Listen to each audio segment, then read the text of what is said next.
how a program can maximally be accelerated by parallel execution.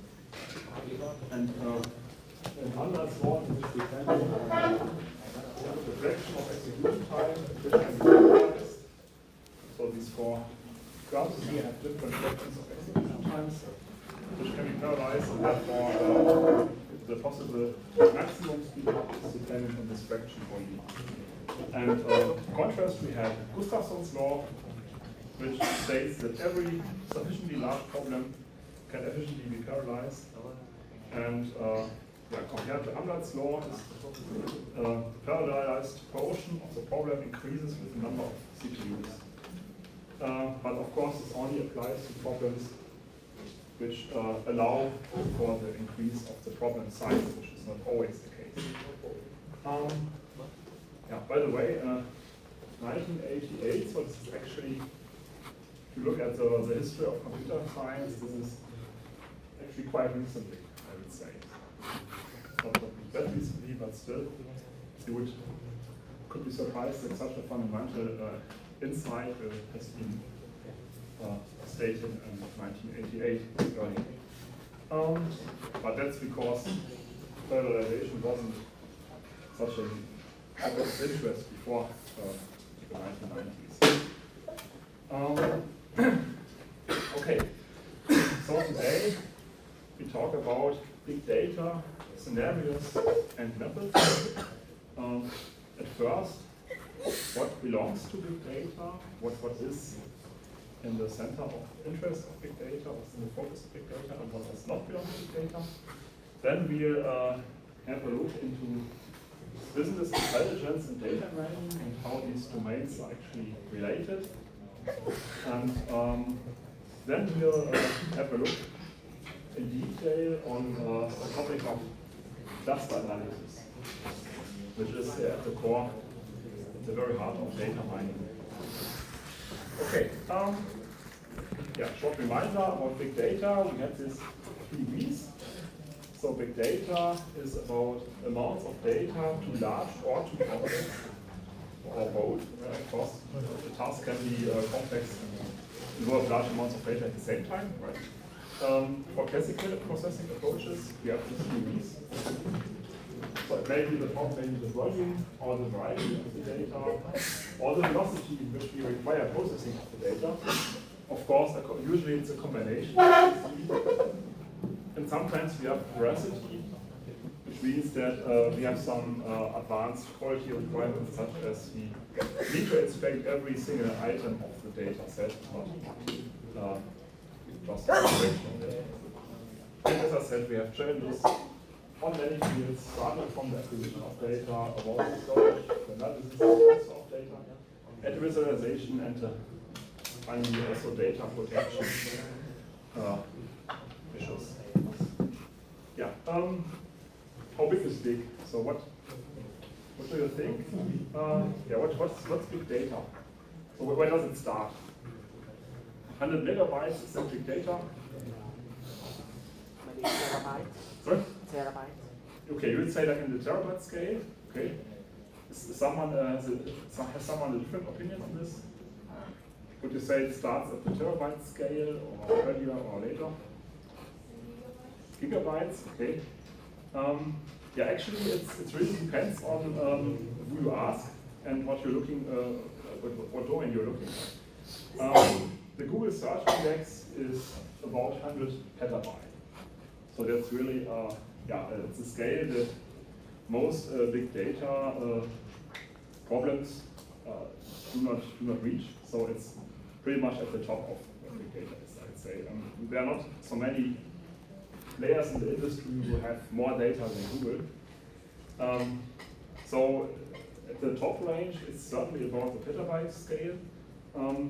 Interestingly, if you look at the lowest scale, where people are talking about big data, for example, banks. If you look at the databases which are common in banks, they only have several gigabytes.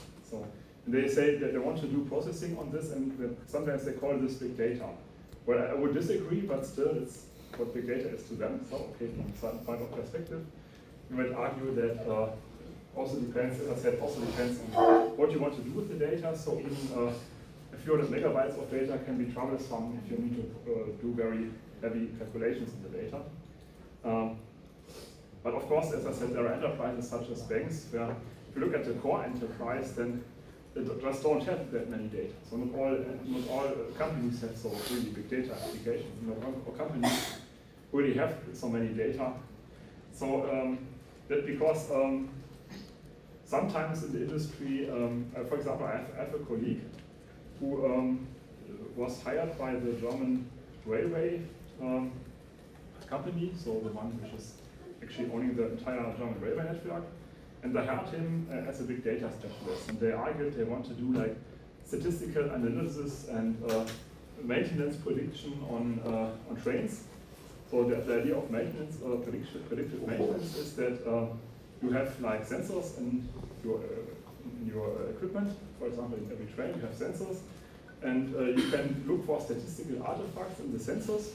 And then if you found the statistical artifacts to be correlated with some kind of issue which later surfaces, then you can use this as a predictor.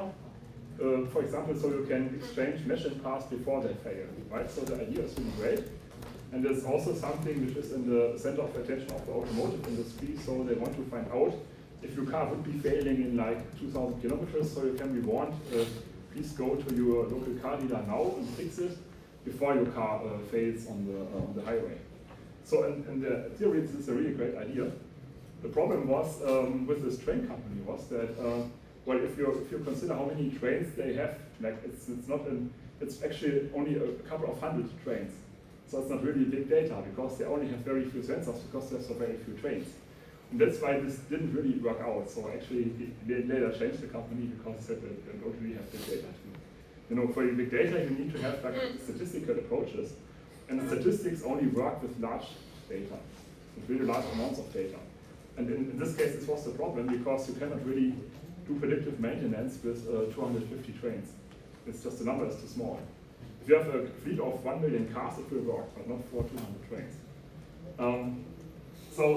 Yeah, as I said, it's really a bit dependent on the application, what big data really is. But some companies believe they are doing something with big data, maybe also from the technical standpoint, because they want to have big data specialists and tell them they have big data, but they maybe not have big data. But yeah, for comparison with this Google Search Index, this is the Apollo guidance computer. So this was used during the moon landing of the Apollo 11 mission. This was in 1969. And the overall memory size of this was 73 kilobytes. So it's really kilobytes, it's not megabytes or something, it's kilobytes. So you can see you can land on the moon with 73 kilobytes. That's quite impressive, I would say. That's probably less than this image here has on storage, takes on storage space. So this is really dependent on not everything. What I want to say is also not everything requires big data, right? It really depends on what you want to do. They could be very, very impressive things with very, very few data.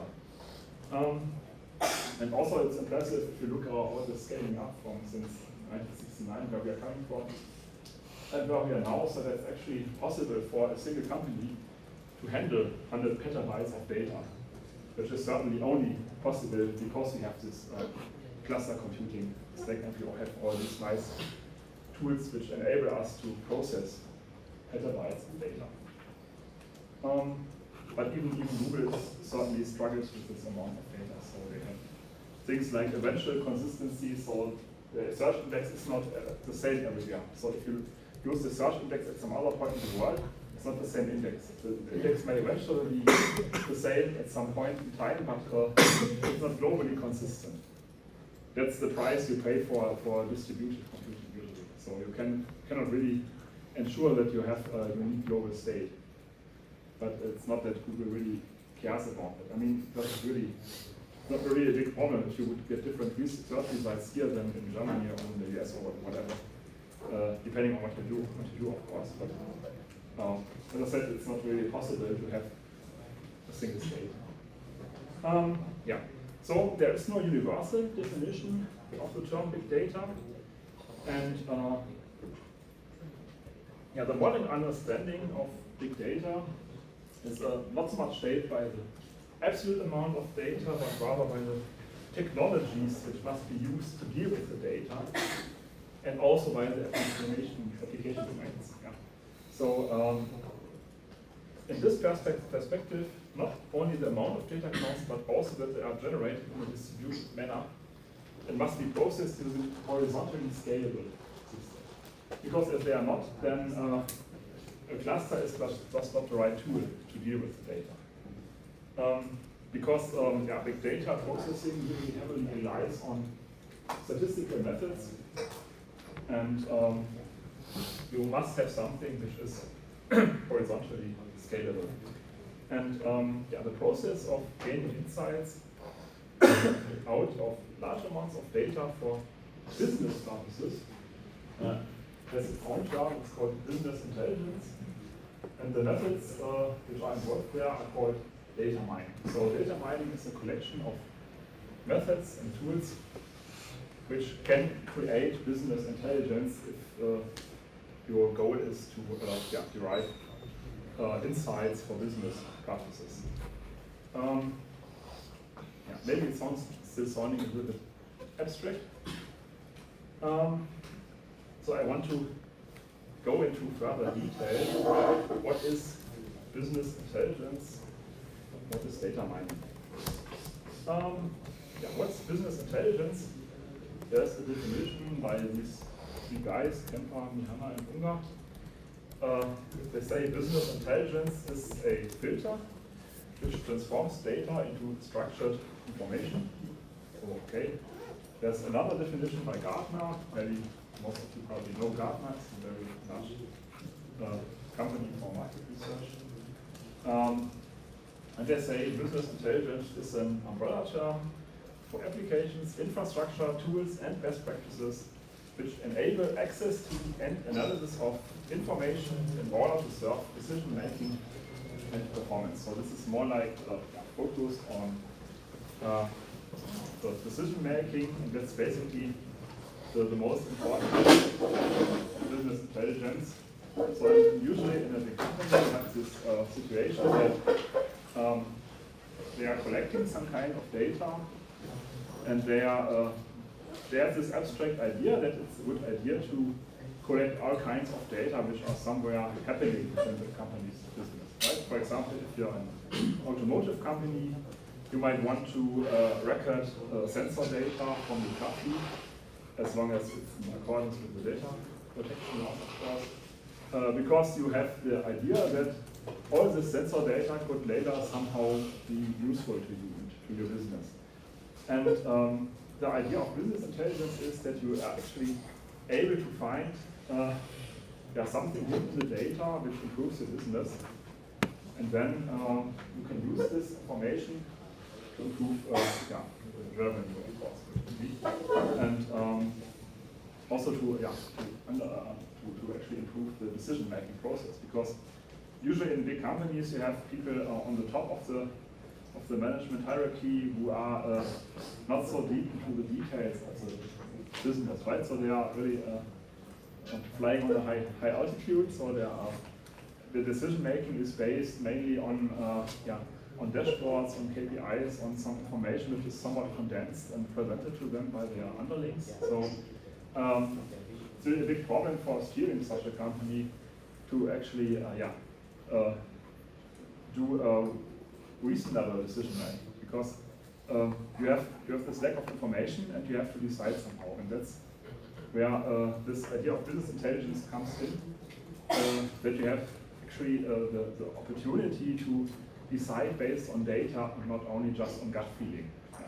And to be honest, a lot of decisions in big companies are based on gut feeling.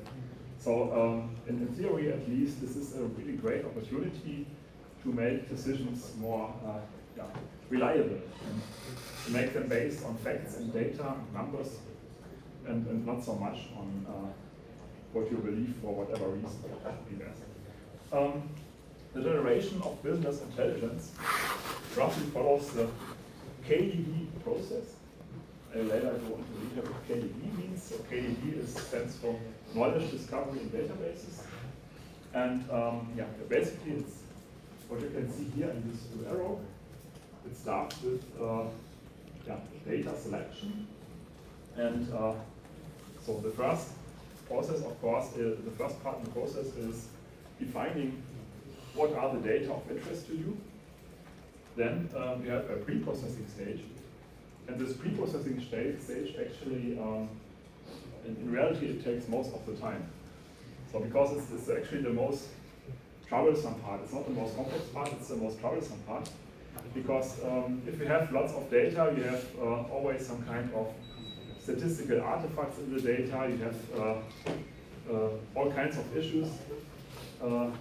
There may be data which are out of the value range which you would expect. There may be missing data, and there may be just outright false data.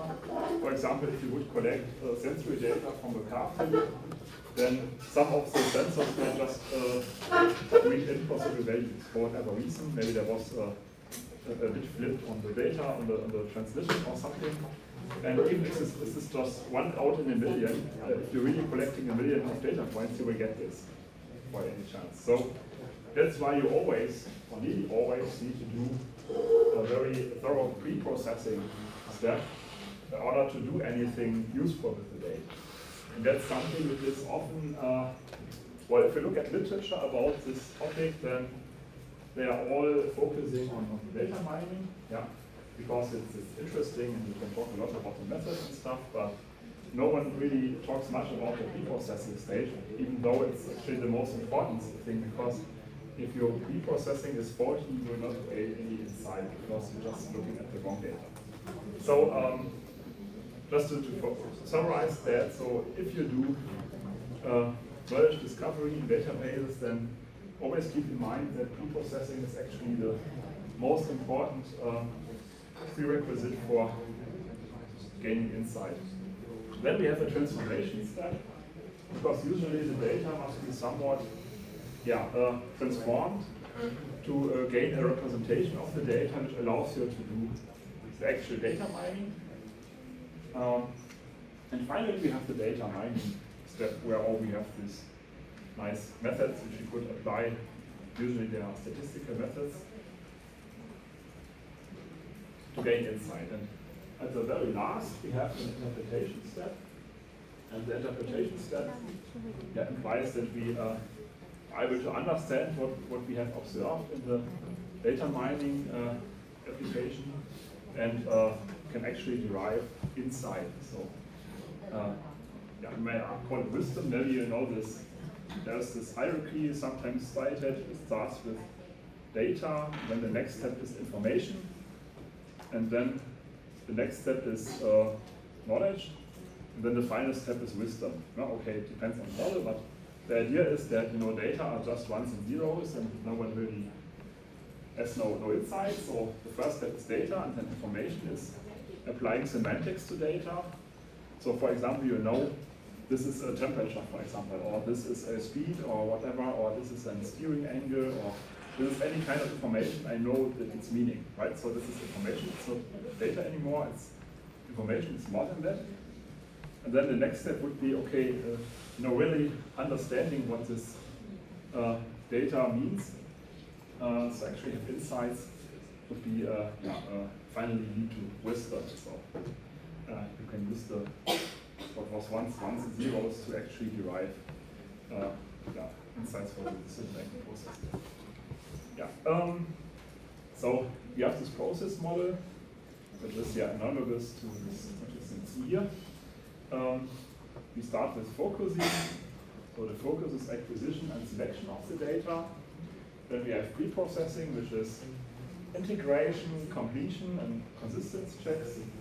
For example, if you have birth dates in your data from living persons, you would expect that no one is older than, let's say, 120 years, because humans tend to get no older than 120 years or maybe 100 years.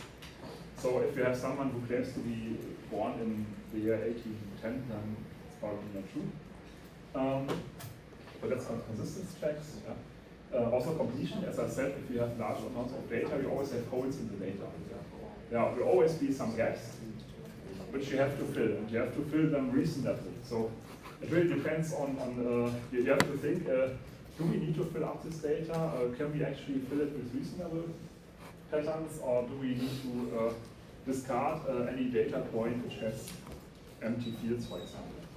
So you might need to actually discard any data which are not complete. Or maybe you can fill them up. But you should not simply outright ignore that there are gaps in the data, because they will later make your insights corrupt if you do. Then we have this transformation step, which consists of discretization, derivation of new features. So here it really depends on what you want to do with the data. You might need to create new representations of the data, so you can actually apply whatever you want to do with the data. And finally, we have this data mining process, which is generation of patterns and models to identify aspects in the data. And finally, there's this evaluation step. So this also implies validation and statistical verification. Statistical verification can actually be an interesting field. For example, you can find out if an election has been modified or cheated on if you just look at the statistical properties, because you can see very unusual patterns. It's very unlikely that they are real. So you can also use this for plausibility checks. And this, something I would like to talk a little bit deeper about. It's an image from Freiknecht and Papp, and unfortunately this book is only available in German, but I still think it's a very good image, showing the relations between business intelligence, big data processing, and data mining.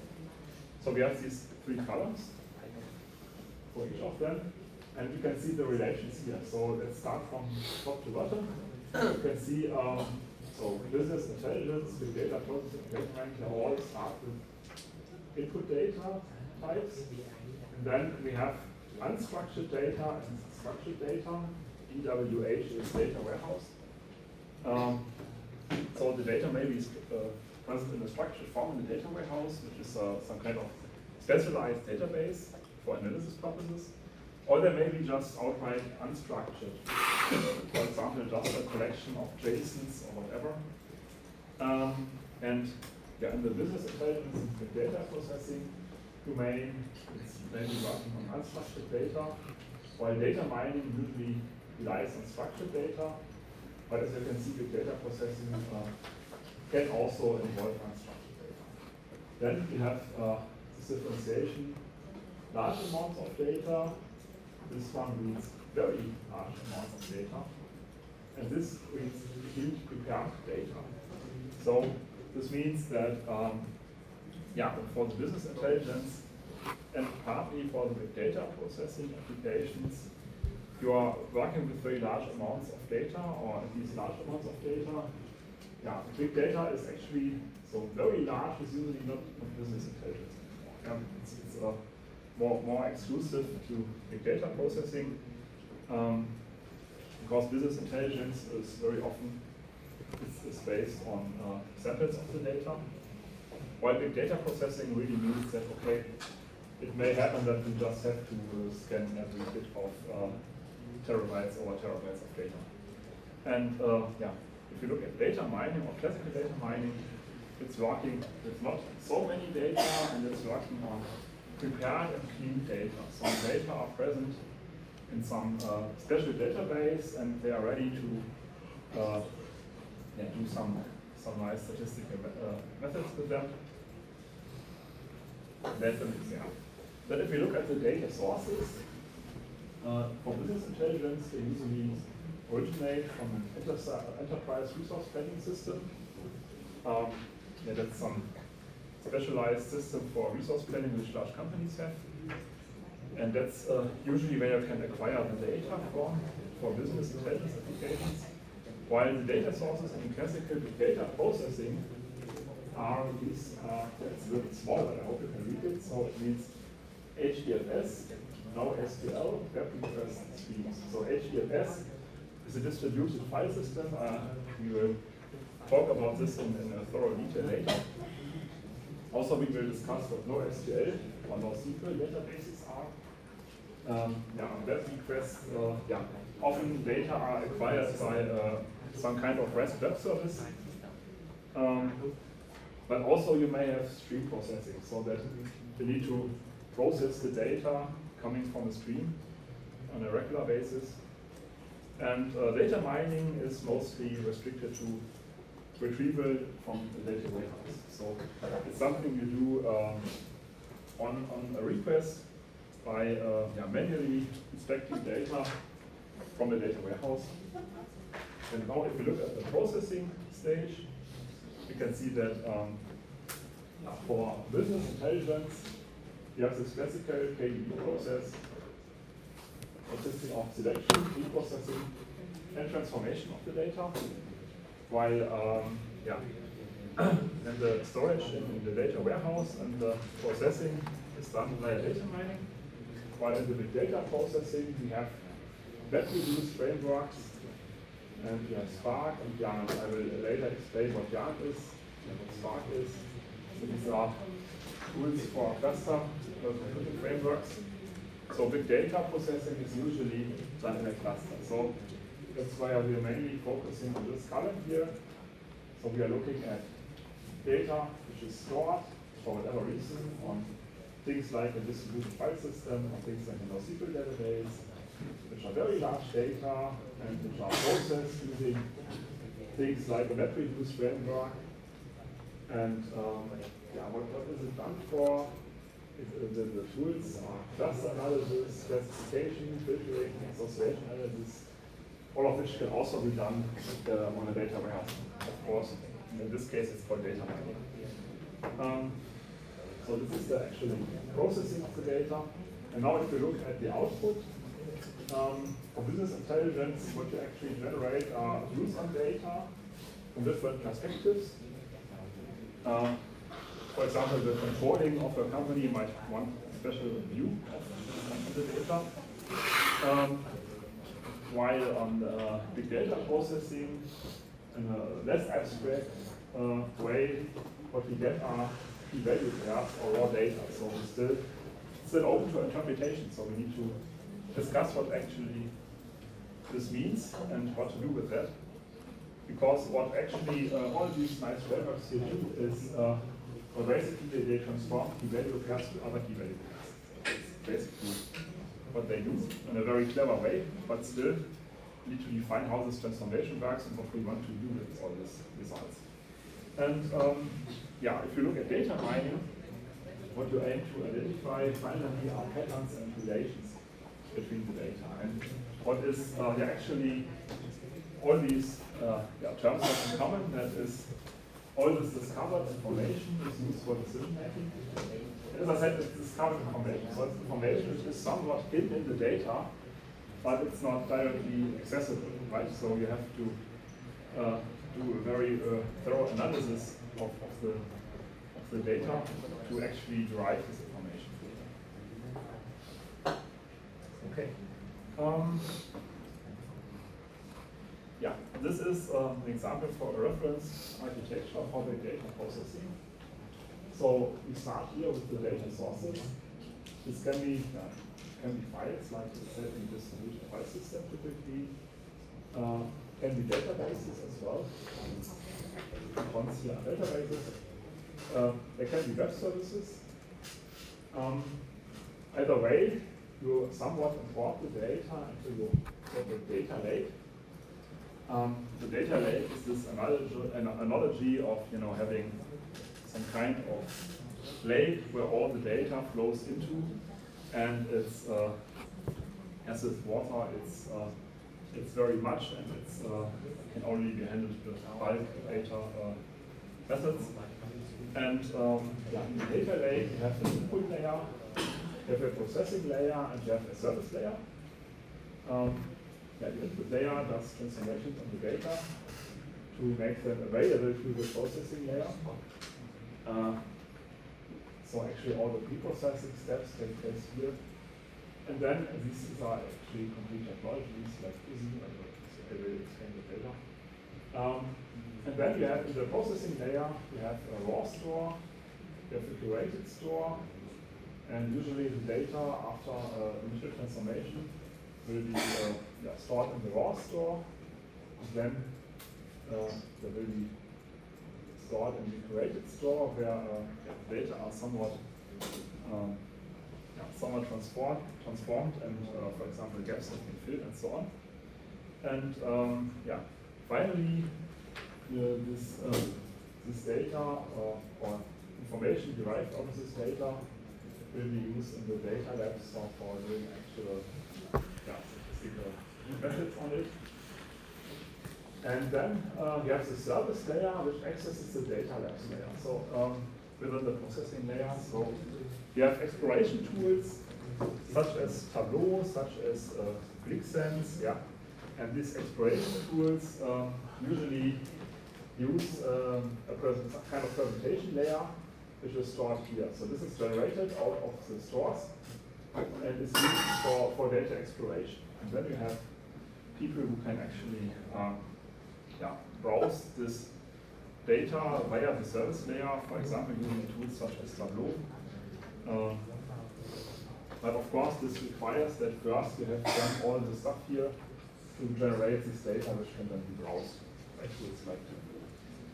Okay, so this is basically an architecture you can find often in big data processing.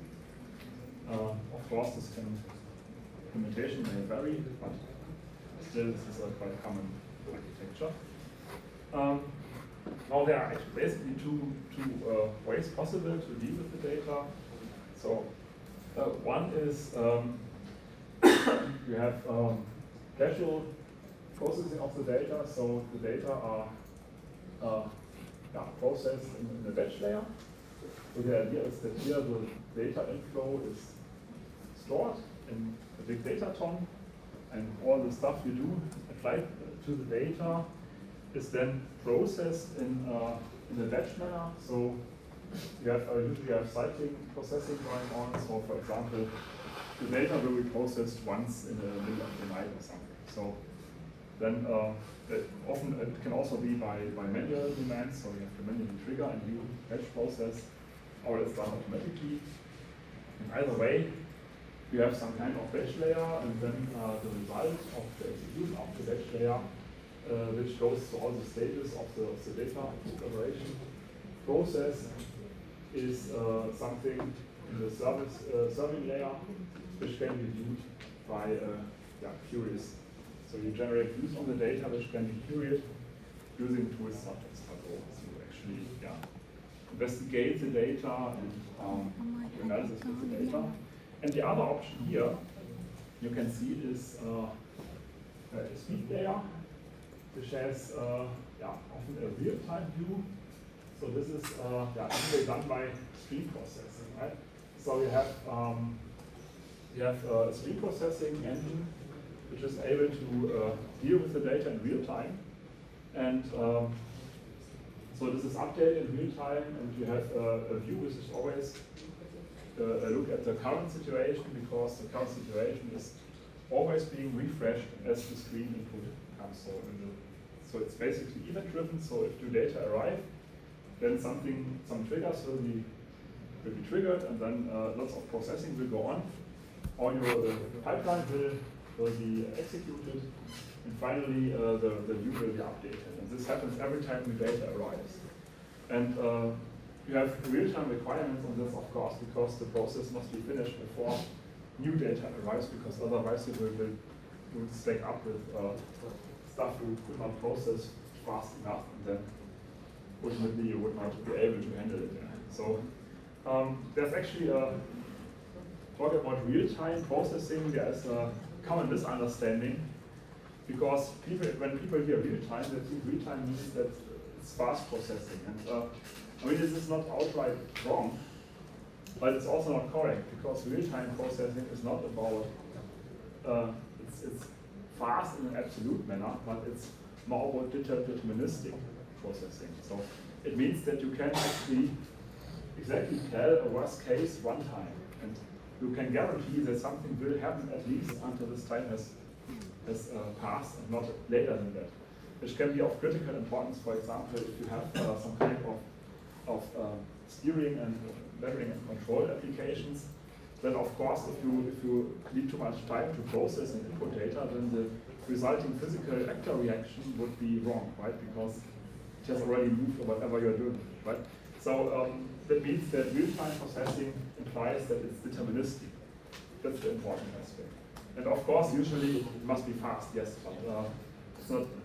If it's fast, it's not deterministic. It's not of much use to you in this case. Okay, so basically you have these two options. So now let's take a deep dive into cluster analysis. I said data mining is the systematical application of statistical methods on data, of course, especially large amounts of data, in order to discover hidden knowledge.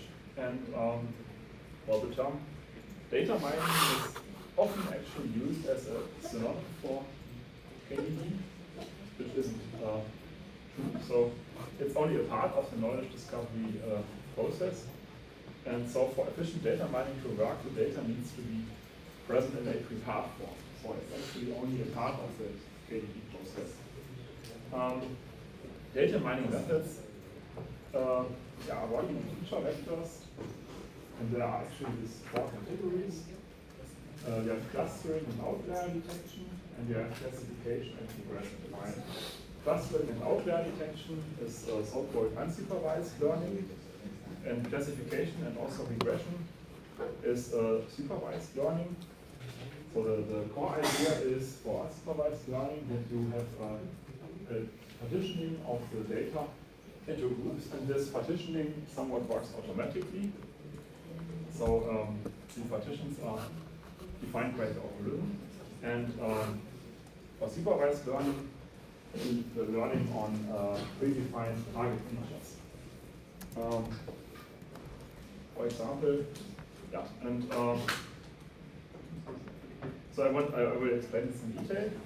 So if we look at cluster analysis, it's a method to identify similarities in data, and if these data are similar, then they are called a cluster. And the process of assigning objects to a cluster is called clustering. So you do clustering in order to create clusters. And as you can see here, usually you are clustering data according to some kind of distance measure. In this case, it's just the distance between the points. But the distance measure can also be something different. Right? I mean, it can also be a similarity measure. It doesn't have to be a distance measure. I will also detail this later. And of course, here you can see it may happen that we have data which does not belong to any cluster. So this is called noise, or it can also called be an outlier. And there is also, you can see outlier detection. So outlier detection is actually the process of identifying something like this, so something which doesn't belong to the other clusters. Or at least it doesn't fit well. So I mean, of course, you can always define this, you could also like join this to any of the both clusters, but still it would not look like a good decision to do that. Right? Especially if the distance to both cluster centers is equal. Then it would be look very arbitrary to assign this point to a cluster. Okay, so this is outlier detection, which is basically a method to identify uncommon or atypical data, and it can be used to find errors in the data, but it can also be used to uncover fraud. As I said, like in the example of the election, there you can see, okay, if a certain party gets like 1% in points and then they get 90%, there might be something wrong with the data. Yeah, so this is a very, very common application of outlier detection. Classification is based on pre-classified training data, which is then used to derive rules to assign pure objects to a class. So these classes form a nominal scale. To compare with regression forms a metric scale. Where nominal means that you cannot really derive, express distances between the objects of the class, right? So because, for example, here we have apples, pears, and no fruit. So you cannot say that apples are larger than pears or smaller than pears or whatever, right? So it's either apples or pears, but not cannot say like 2 apples equals to 1 pear or something. So you cannot derive distances between the objects of the scale. That's why it's a nominal scale.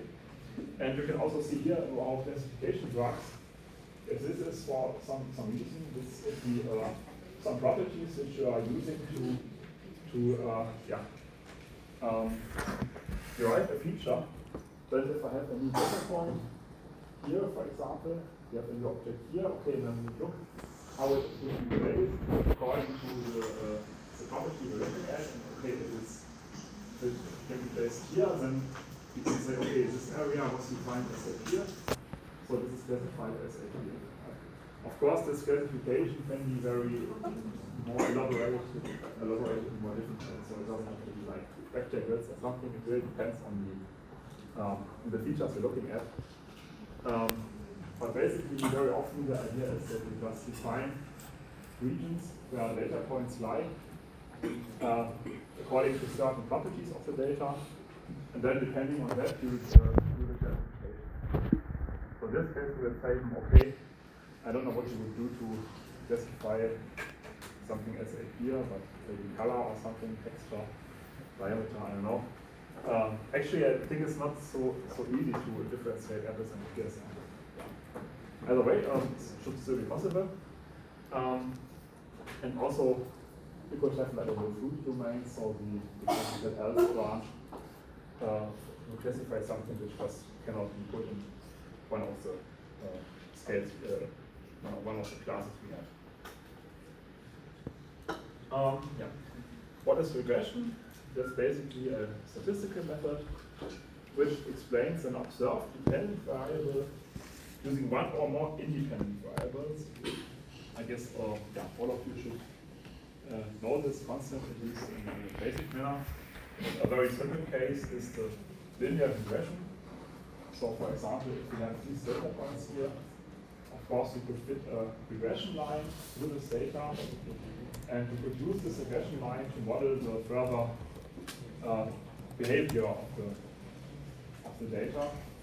And of course it depends on the nature of the data if a linear regression is a good idea or not. I mean, if you look at the data points, you can quickly see if it's a bad idea or not in many cases. And sometimes, of course, you would need a very elaborated model with a very complicated model to actually make a good prediction. But in the simplest case, you just work with using a linear regression. What kind of clustering methods? There are basically 3 clustering methods. So they are called hierarchical clustering, partitioning clustering, and density-based clustering. These are, well, if I say there are these 3, there are many more. But these are actually the most important ones, and these are the only ones I will explain in this lecture, because it would just be too much if I would show you everything about all categories of clustering methods. But I just want you to know that there are some more. For example, you can do distribution model clustering. You can do B-clustering, graph-based clustering. You can also cluster based neural networks. And you can do grid-based clustering, and you actually, if you would, for example, let an AI system decide something, it would also belong to the clustering raspberry networks. So there are also many applications for this, of course. Okay, so why are there so many different clustering methods? I mean, it's not absolutely obvious, I'd say, why you would need different clustering methods. Well, there can be different densities, for example, like here. So you can clearly see these are three clusters which have different densities. They can also have non-circular shapes, like here, right? So this would be a single cluster, and this would be a single cluster, but this is not really circular. It's a somewhat arbitrary shape. You can also have different hierarchies within clusters. So, for example, here, you could say, okay, this is a cluster, but this is also a cluster, right? So it's a cluster within a cluster, and it's a subcluster of this, a large cluster. And the large cluster consists of a cluster of high density and a small cluster of high density and a larger cluster of low density. So you can have different hierarchies, non-circular shapes, and you can have outliers and different hierarchies. You can also have everything together, right? Like here. So this is non-circular shape, it has different densities, which lead to different hierarchies of clustering, and also you have some outliers. So this motivates the invention of different clustering methods, out of which hierarchical clustering identifies clusters in different hierarchies. Well, of course, I mean the name implies it, right? So yeah, what does it mean? So it can be divided into divisive and agglomerative clustering. So the divisive divisive clustering is successive partitioning, so it's a top-down method. And the other is, as you might already have guessed, it's successive joining, so it's bottom-up. And yeah, so one of these divisive clustering means that you start with a single cluster, everything belongs to the single cluster, and then you further divide the cluster into sub-clusters until you can't divide anything anymore. At the bottom you have, at the end you have like as many clusters as you have objects, right? You start with one cluster and you end up with as many clusters as objects. And what you have in between are different levels of hierarchy are the clusters of different levels. And the agglomerative clustering works the other way around, so you start with having one cluster for each object, and then you are joining objects successively until you finally end up with having one big cluster for all objects belong to. Yeah, so what are the advantages of hierarchical clustering in general? You need very few parameters. You basically only need the distance function and your fusion method. You will later see that some other clustering methods need more than that. And the result forms a hierarchy of clusters. Yeah. So other clustering methods do not give you a hierarchy, and sometimes you need a hierarchy. So this can be useful. But as always, there are some disadvantages as well. You know, nothing comes for free. So what are the disadvantages? The real partitioning needs to be selected. So well, there are different options available, but you have to manually choose one. And also, if you look at the time complexity of the algorithms, we are in the order of n to the power of 3 for agglomerative methods, and 2 to the power of n for divisive methods. So this is 2 to the power of n is not really efficient, right? So it's a nightmare. So of course we need to have some idea to deal with this complexity. And also, n to the power of 3, it's also cubic complexity, it's also not good, right? So it's still something which is very borderline efficient for real applications, depending on your end, of course. And we have the so-called chain effects, which means that your clustering result depends on what you start with. So it's not invariant towards the order of execution. So depending on how the data set is ordered, you will get different results for some cluster. Okay, so how does the agglomerative approach work? As I said, we start with every object in its own cluster. So we have like A, B, C, D, E, F are objects, and the black circles here denominate a cluster. So in the first step, every object forms its own cluster. And then, in the next step, we join clusters which are closest to each other. So this distance here is between the clusters and not between objects. So we need to define how a distance between two clusters is defined, right? So there are different possibilities how you could define such a distance. But you need, of course, to be aware that the distance which counts here is the distance between the clusters, not between objects. So the classes are joined depending on which are closest to each other. And this is done successively. So as you can see first here, of course, we join B and C and D and E. Yeah, they are always closer than the others. And then in the next step, we could like join B and E with F. So this cluster and this cluster, because the overall distance here is the smallest one. Because DE is closer to F than it is to BC. And then we could join the BC cluster with the DEF cluster. So we get this cluster. And at the very last step, we would join this very big cluster here with the remaining A, because A is so far away from all the others, it's so lonely that only the last step is joined to the second cluster. So this would be the agglomerative approach.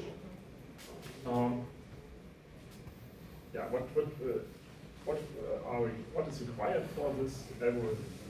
As I said, we need a distance function or a similarity measure.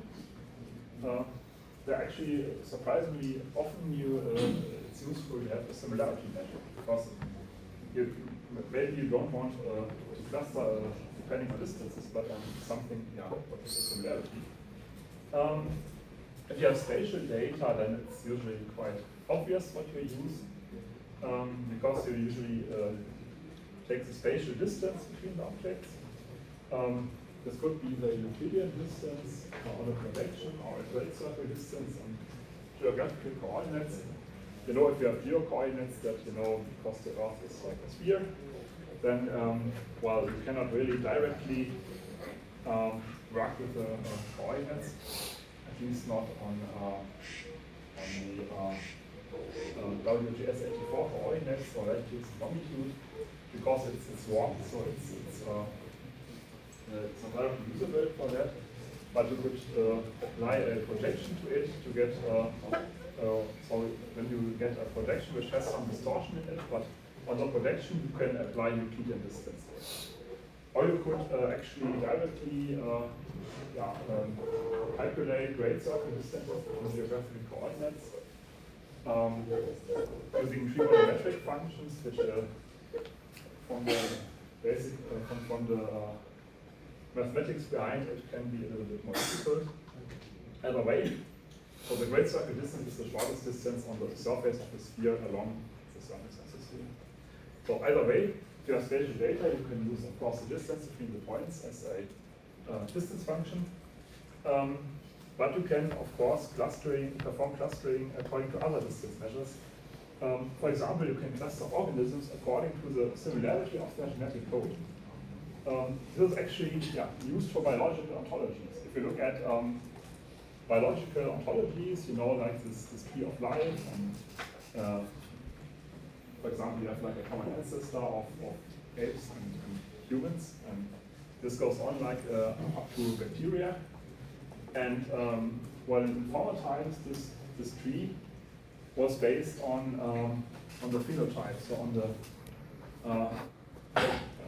based on how the organism looked like. And later, it was discovered that it can happen that organisms which look quite similar are genetically very far away. So that's why nowadays, often it's based, this tree has often been revised and improved by looking at the genetic distance. And the genetic distance can actually be quantified by applying clustering functions using similarity measures. So you can see there are some not so obvious applications of such a clustering algorithm, such as changing the tree of life. And you also need a fusioning method because, as I said, it's not obvious how you would determine the distance between two clusters. And there are various algorithms available. I will show you the most important ones. They are actually fairly straightforward, I'd say. So the so-called single linkage is the minimum distance of all element pairs of the clusters. So basically you just look at both clusters and you calculate all the distances between all objects of the clusters, and then you just pick the minimum of all distances, so the smallest possible distance between any object of the clusters. Fairly the opposite is the complete linkage, which is the maximum distance of all element pairs of the clusters. So it's roughly the same, but this time we're looking at the maximum instead of the minimum. So of course this is the longest distance between any two objects. So we calculate the distances between any two objects of this cluster pair, and then picking the longest distance of them all. And then there is the average linkage, which is basically looking at the average distance of all element pairs of the clusters. So in this case, we are also calculating all distances, but we are not discarding everything except the shortest or the smallest one. We are calculating the average out of all distances, and this is our average distance. And then this is called average linkage. So this, of course, there are some, what you need to pick depends on the application. So you cannot really give a general recommendation, you cannot say something is better than the other or worse. It really depends on what you want to do with the clustering. Then there's a so-called dendrogram. In this case for single linkage, as you can see here, and this is our data. So this would be our data. Then the dendrogram generated by this bottom-up algorithm would do this. So you can see, okay, first we start fusion B and C and D and E. Then we have B, C, and D, E.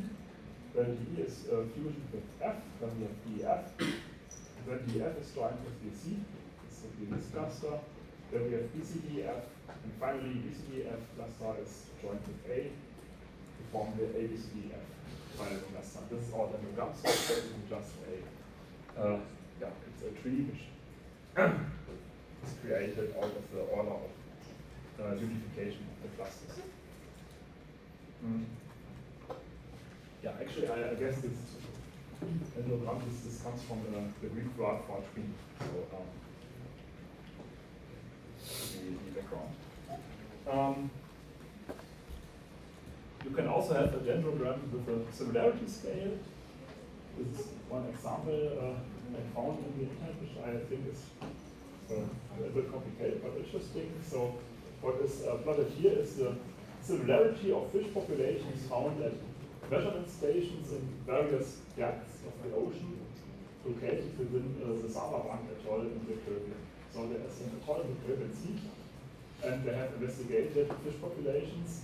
They have different measurement stations in different depths of the atoll. And then they're looking how similar the fish populations are, depending on the depth. So you can see here we have the scale for the depth also. And what is interesting in this dendrogram here is that you also have a scale which tells you how far something is away from something else, right? So the farther I go right, the less the similarity is. So if something branches earlier, then you have a smaller distance on the y-axis. So you can also apply such a dendrogram with a similarity scale. Then if there's an agglomerative approach, there's also a divisive approach. And in theory, as I said, there are O to the power of n possibilities to divide a data set of n objects. And this is, well, way too much to actually be even remotely efficient. So therefore, we need a heuristic for candidate generation. And there's actually a very good heuristic by Kaufman and Rousseau, which was found in 1990. And it starts with identifying all objects which belong to a cluster. Then you calculate the diameters of all clusters, which equals the maximum distance of all objects. And then we divide the cluster with the largest diameter in the two clusters, which is done like this. So first we mark the object with the largest average distance to all other objects as the core of the new separation. And then we assign every object to this separation, which is closer to the new separation than to the other objects. And then we are repeating these steps until all clusters hold one object. This is a generalization of how this works. So we'll start here with this as the core of separation. That's because we are marking the object with the largest average distance to other objects, which is obviously this one, which is the largest distance to other objects as the new core of the separation. And then, so we have this separation, and then these objects are close to the other objects, then to the separation at A. So then we are treating it with this as the new core of the separation. And we get this here, and then again we can identify F as the new core of separation, and then it goes on and on. And finally, we end up with every object being a single cluster. So if you look at this, it's basically it's the same result as the other algorithm. In this case, just the other way around. So it's from top to bottom, and it works quite similar actually. Okay. So far about hierarchical clustering. Now let's look at partitioning clustering. Partitioning clustering works with a predefined number of clusters. So the number is often called K. And this number of clusters must be determined beforehand.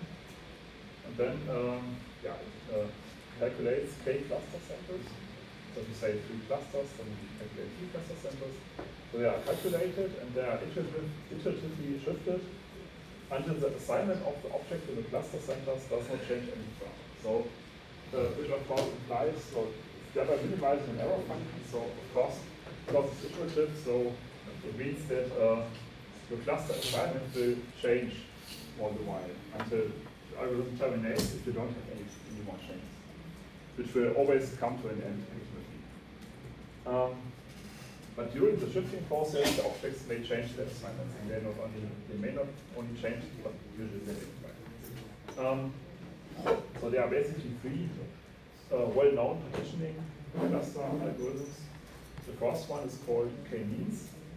It has an arbitrary determination of cluster centers, and then the sum of the square Euclidean distances of the object to the cluster center is minimized. And the cluster center is defined as the average of all objects of the cluster. The K-median algorithm, well, as the name implies, is quite similar, except that the sum of Manhattan distances of objects to the cluster center is minimized. You know the Manhattan distance? Most of you heard about the Manhattan distance. So it's called Manhattan distance because it's basically the way you would move in the grid of Manhattan. When you know Manhattan, the outline of the Manhattan street network, so you cannot go diagonals but only like this. So that's the Manhattan distance.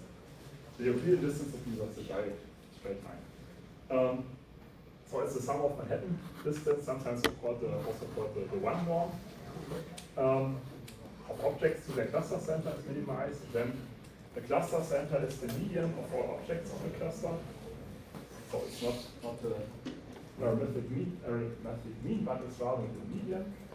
And as you probably know, the median is less susceptible to outliers. So that's the main purpose way of using this algorithm.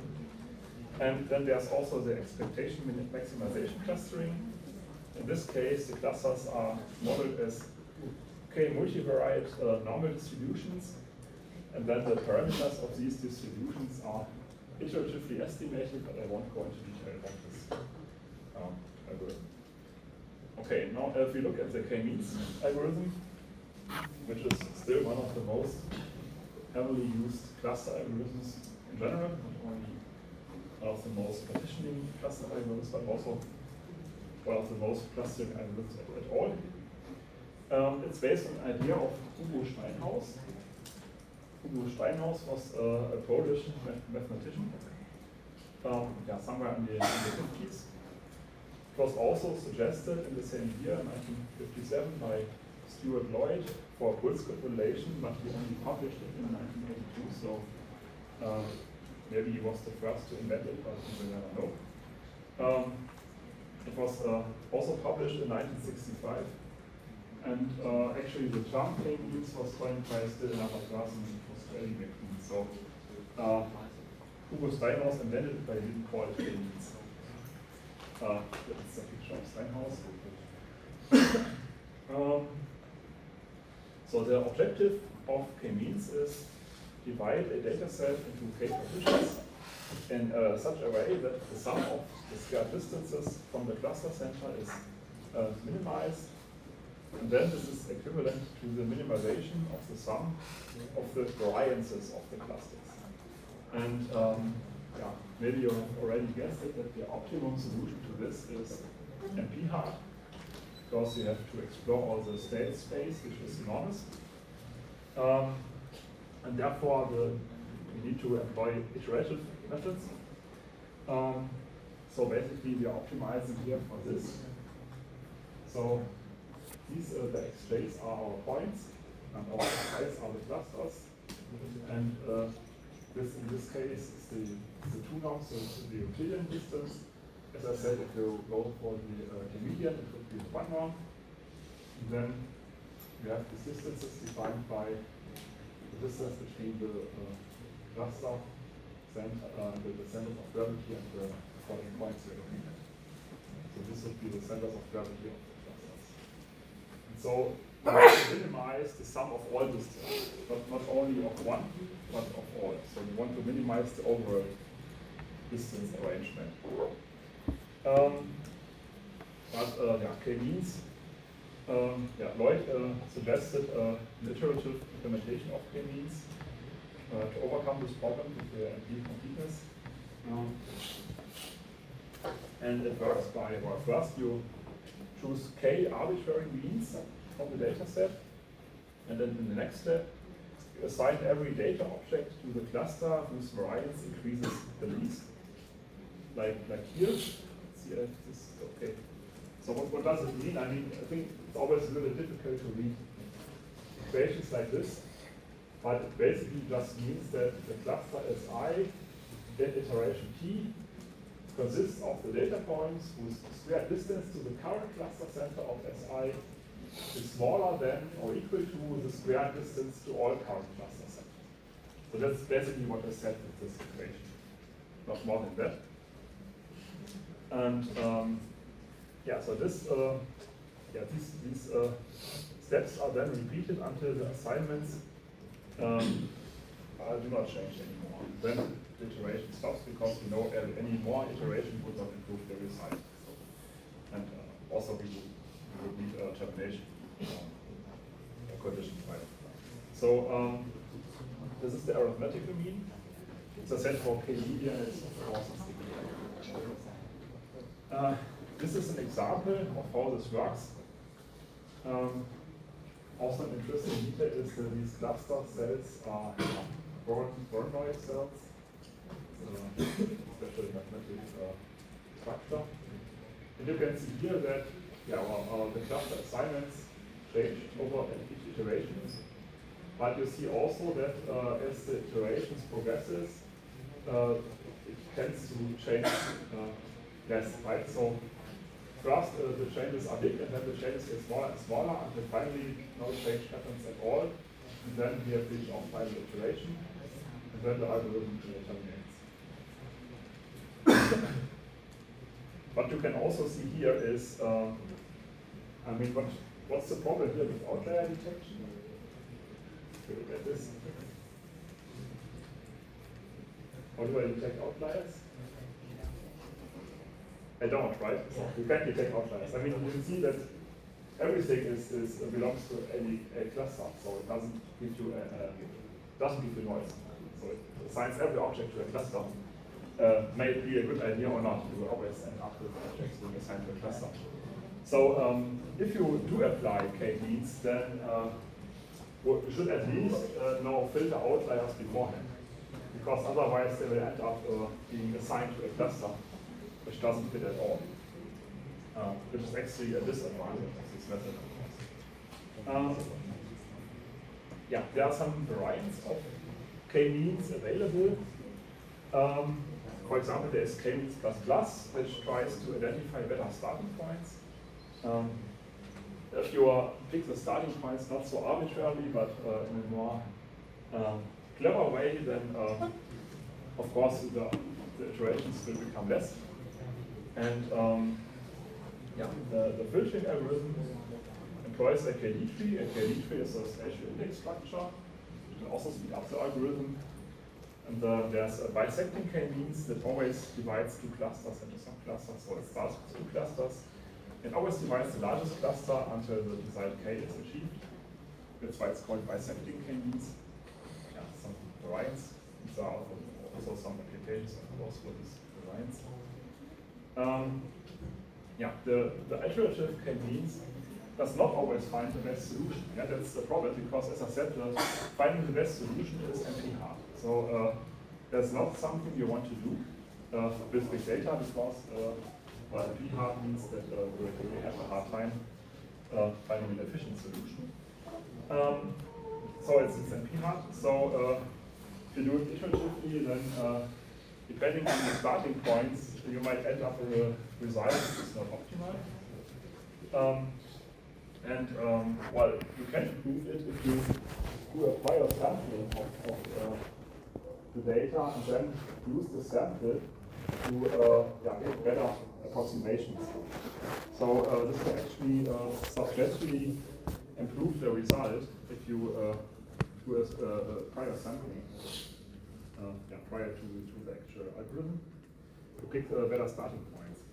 And then, the biggest disadvantage, in my opinion, is that you have to define the number of cluster centers in advance, because very often you don't know in advance how many clusters there are. And this, of course, is a strong limit on the algorithm.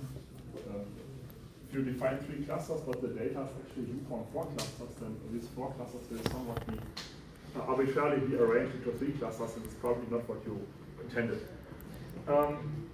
Also, as I said, there is no outlier detection, so all points are somewhat forced to a cluster. And also a very strong limitation is that you can only find convex clusters, so they are basically circular clusters. So you have hierarchies and no clusters of arbitrary shape. So for arbitrary shaped clusters, we need a density-based clustering, which is what I'm talking about now. So density-based clustering is used to group objects which are located close to each other. As the name implies, so it's based on density. So density is the average proximity of objects to each other. So it's based not on the shape, not on circles, but on the density of the data. The most important algorithm by far is dbScan for density-based clustering, and optics, which is just an extension of dbScan, so it works on top of dbScan and extends it.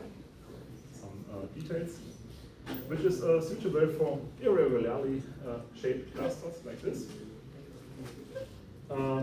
dbScan stands for density-based spatial clustering of applications with noise. And one of these nice abbreviations, was developed by Martin Ester, Hans-Peter Krieger, Jörg Sander, and Hyowei Zhu. And actually Hans-Peter Krieger also worked on similar algorithms. He was a professor in TU München, I guess, so in Munich. It recognizes density-based clusters and identifies a separate set of noise points. So you also get noise, which is quite nice. So it has these three types of points. It has core objects. Here they are depicted in red. Then we have the so-called density reachable objects. These are the edges of the cluster. Here they are yellow. And then you have noise points. Here the noise points, we only have one noise point, which is blue. So you have these three types of clusters. And you have two parameters, which is actually a great advantage of the algorithm, that you only have two parameters. And these two parameters are fairly obvious. So one is epsilon, which is the maximum reachability distance. Here we have the circle, so the circle radius is the epsilon. So this would be like our epsilon here. You see all the circles have the same radius. So it's the maximum reachability distance, and we have min PTS or min points. And this is denominates the minimum number of points which make up a cluster. Which make up a core object. In this case here, we have min points equals to 3. So there must be 3 points within the epsilon distance, so that something can be seen as a core object. If you look at this here, you can see it works out right. Every red dot here, if you look at the circle around this red dot, you see I have 3 points. Right? So this one has these 3, this one has these, so 4 actually, this one has these 3, this one has these 3, this one has these 3. And the yellow ones, you see they have less than 3. So, and the distance has only 1, and the blue one has 0. So every dot, so every object needs to have at least min PTS number of points in order to form a core object within the epsilon distance. And then there are some definitions. So core objects are dense, and density reachable objects are not dense, but they are reachable by a core object. If you look here, that yellow ones, they themselves, they do not have like 3 points in their surroundings, but they can be reached from a core object. So that's why they are yellow and not blue. And then you have noise points, which are neither dense nor density reachable. The blue one here, so these are not dense and they are also not density reachable, so there must be noise. Then a point is reachable from another point if its distance to this point is smaller than epsilon. And an object is dense, or in other terms, it's a core object if it has at least midpoints neighbors which are epsilon reachable. And if a point is density reachable from more than one cluster, the V-scale assigns it to any but only one of the possible clusters in a non-deterministic way. So this is important. So this algorithm is entirely deterministic, except if you have points which are density reachable from more than one cluster. In this case, it depends on the order of the input data, what cluster it will be assigned to. So density, the mathematical implications are density connectedness is not transitive and density reachability is not symmetrical. Yeah, so it means if A can reach B, then if A is density reachable from B, then B is not density reachable. Okay. Not necessarily. So and also if A, so transitive means so if A is density connected to B and B is density connected to C, then A is not necessarily density connected to C. densely connected points and noise points are always assigned to the same cluster or no cluster. They are noise, yeah. And points which are only densely reachable are only assigned to one of the possible clusters. So they're never assigned to more than one cluster, but you cannot really predict to which cluster they are being assigned. Here we have an example. So here we have like these 4 points here and these 4 points here. Okay, they are obviously co-objects.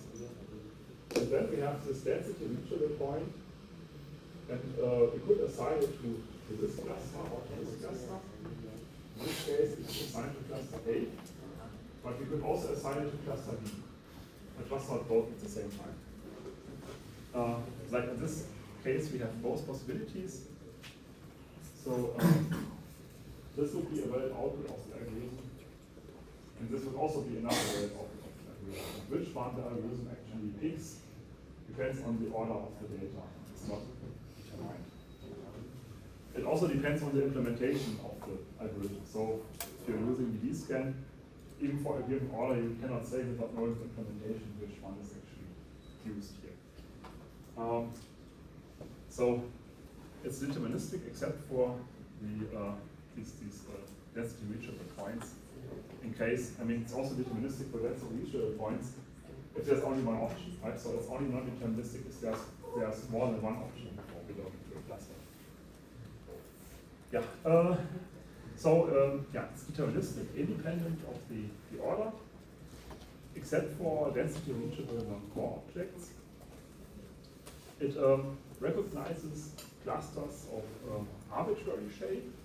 So any shape, that's the main point of density-based clustering. You can identify clusters of arbitrary shape. It can be used with any distance functions and similarity measures. It doesn't need to be the Euclidean distance. Yeah, it's just a useful measure, often, but not always. And you don't even need a geometric space. So because you don't calculate a mean, if you want to calculate a mean, you need a geometric space. But we don't have we don't need a definition of mean here. So we only need distance function or a similarity measure. About the complexity, it's in the order of n squared. It's without a spatial index, but the nice thing about it is that you can create a spatial index, and then you're actually in linear complexity region, so which is very, very great. So it's a very efficient clustering algorithm because we can actually nail it down to the order of n. And yeah, you can create a spatial index for every epsilon neighborhood. For example, with the KD tree, a KD tree is a spatial index structure, as I said. Also, an interesting note at Hans-Peter Kriegel, who worked invented the other authors. He also invented the R-star tree. Maybe I've heard about the R-star tree. It's a very commonly used spatial index structure for databases. So if you do create a spatial index in any database implementation, like Oracle or whatever, then chances are it's using the A-star key, which was also invented by Hans-Peter Kriegel. So, yeah, clever guy. Yeah, and this is the pseudocode for the D-scan. Yeah, I won't go into every detail here. This is more for your reference, but you can see that basically it proceeds to all unvisited points, marks them as visited, and then submits a region query, which returns all points within the neighborhood. Then it looks, okay, are the points within our midpoints range? And if not, then it's marked as a noise, and if it is, then we further extract the cluster. And this is actually proceeded until all objects of the cluster have been explored.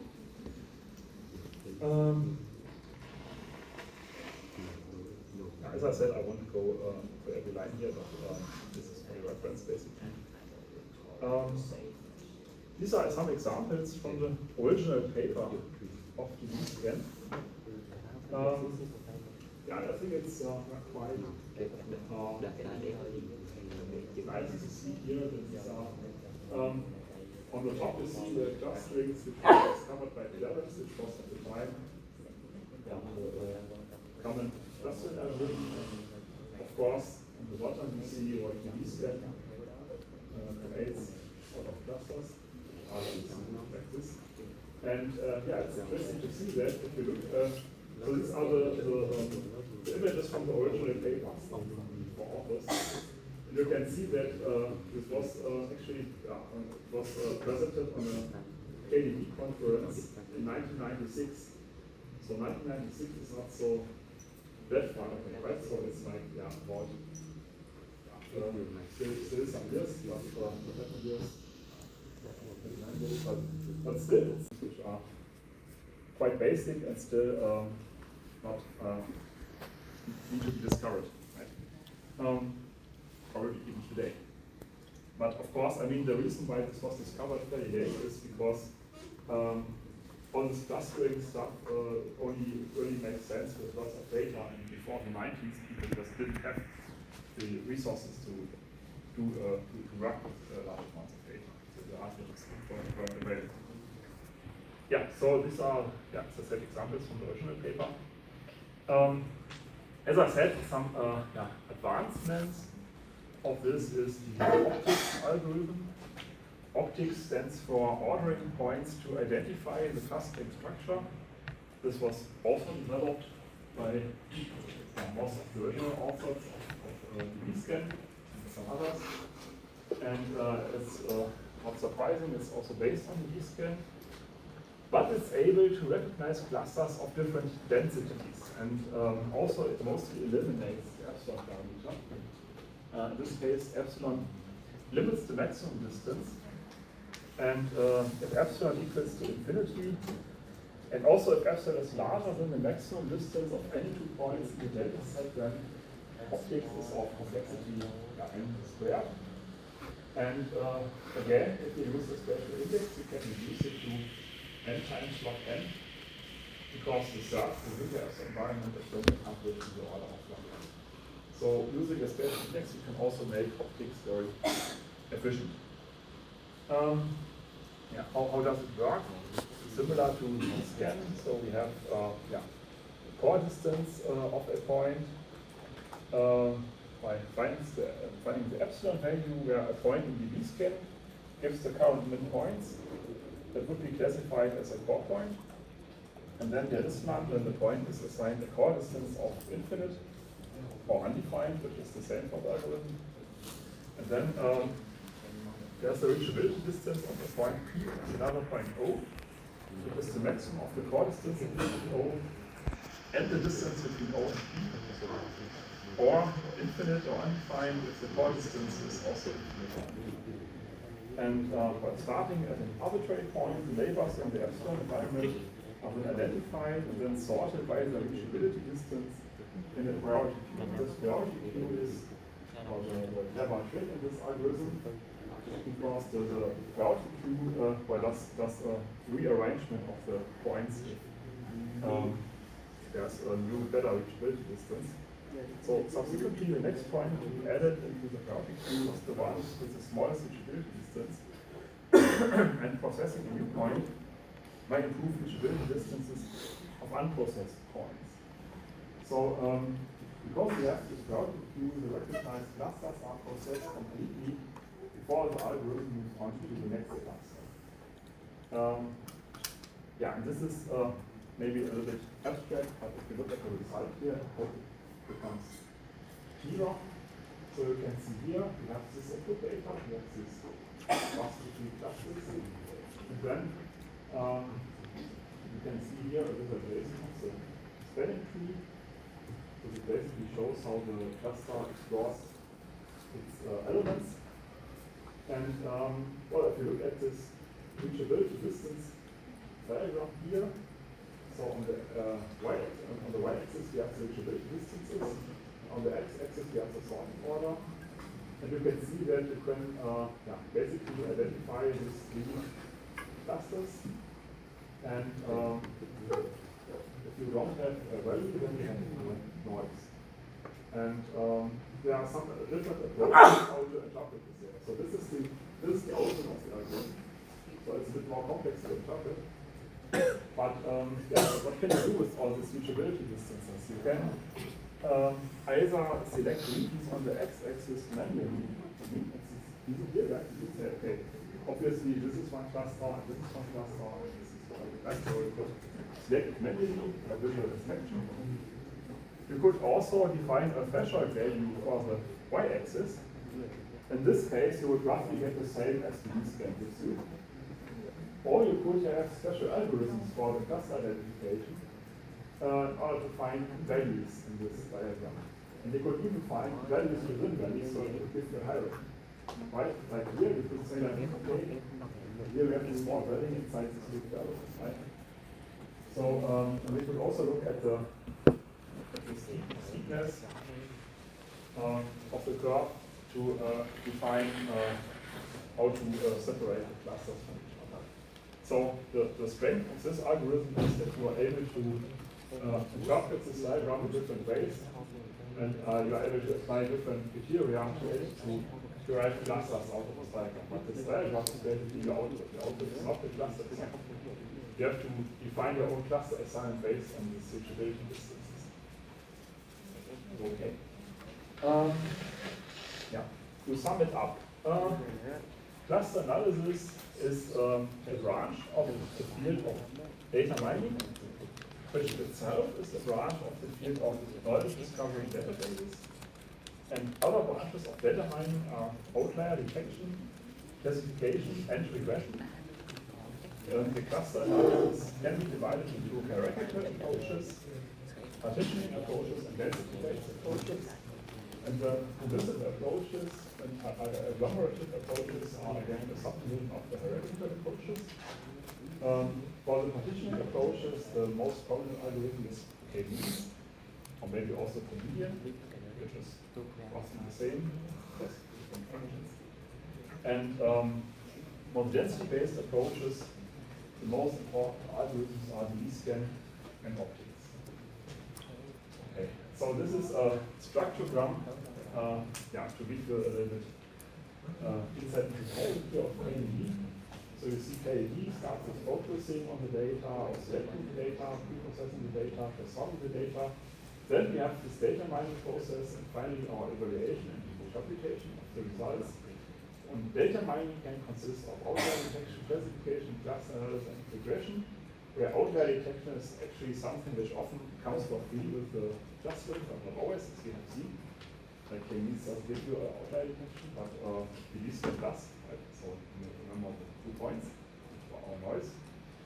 And if you look at the cluster analysis, you can have hierarchical, partitioning, and density-based clustering, and the hierarchical can be divisive and agglomerative. Partitioning, it means, as I said, the median here, it's another file. And then the density base can be divided into E-scan and optics. These are the most prominent examples. Okay, so far for today's presentation. Then I would say we just have 15 minutes of break. And then we'll start with another exercise, and then we are all set for today.